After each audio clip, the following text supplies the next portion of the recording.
सब party dirty comments करती है और हम सोचते हैं इससे ज़्यादा ख़राब नहीं बोलेगी, उससे ज़्यादा ख़राब हो जाता है। ऐसी पॉलिटिक्स में जब आपका इंटरव्यू होता है कंट्री के अंदर या कंट्री के बाहर, आपने कभी किसी के लिए बैड वर्ड या इस तरह की लैंग्वेज यूज़ नहीं की। आप जो इंटरनल जो कमेंट होते हैं नेताओं के सबके, तो आपने उन सब में खुद को कैसे बचा के रखा है? आप राजनीति में हैं और इतने 4-5 साल के बाद भी तमीज़ से बात करते हैं। ये आपका सवाल था। हाँ? मैंने ये देखा कि how you behave with people is how they behave with you. Being good to people is actually smart thing to do. Sir, आजकल मैंने पॉलिटिकल साइंस से किया है, तो मैं थोड़ा पॉलिटिक्स पे क्वेश्चन पूछूंगी।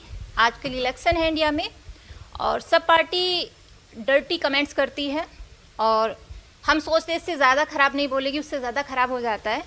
ऐसी पॉलिटिक्स में जब आपका इंटरव्यू होता है कंट्री के अंदर या कंट्री के बाहर, आपने कभी किसी के लिए बैड वर्ड या इस तरह की लैंग्वेज यूज़ नहीं की जो किसी को डिसरेस्पेक्ट करती हो। जैसे आपने अभी साउथ कोरिया की ही बात की, तो आपने जब रिलेशन की बात की तो आपने बात की कि 1950 में भी ये हुआ था और आज भी ये हो रहा है।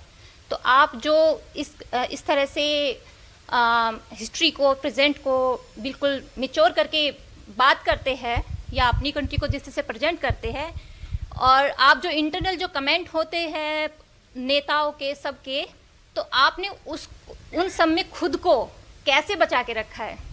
क्योंकि आपके कमेंट इस तरह के नहीं होते। आप राजनीति में हैं और इतने 4-5 साल के बाद भी तमीज़ से बात करते हैं। ये आपका सवाल था। हाँ?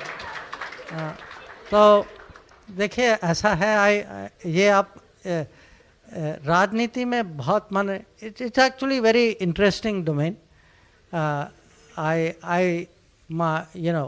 मैंने ये देखा कि how you behave with people is how they behave with you, and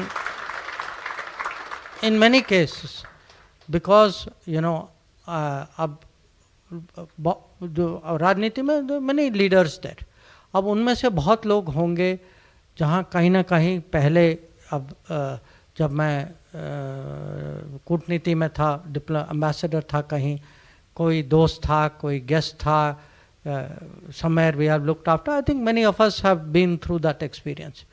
अब आप राजनीति में आ गए, उसका मतलब ये नहीं है कि वो रिश्ते टूट गए। I mean, you keep up all of that. तो I would say that generally, being good to people is actually a smart thing to do. It is, and I would also give it the other side. By and large, if you are very reasonable with people, आप अगर थोड़ा भी upset हो जाएं, people take it very seriously. उसका भी फायदा होता है। So, but I would, honestly say that for me, as I'm coming to the end of this term, it has been for me actually, usually at my age, people don't always have a chance to learn something new. So I'm very thankful for that opportunity.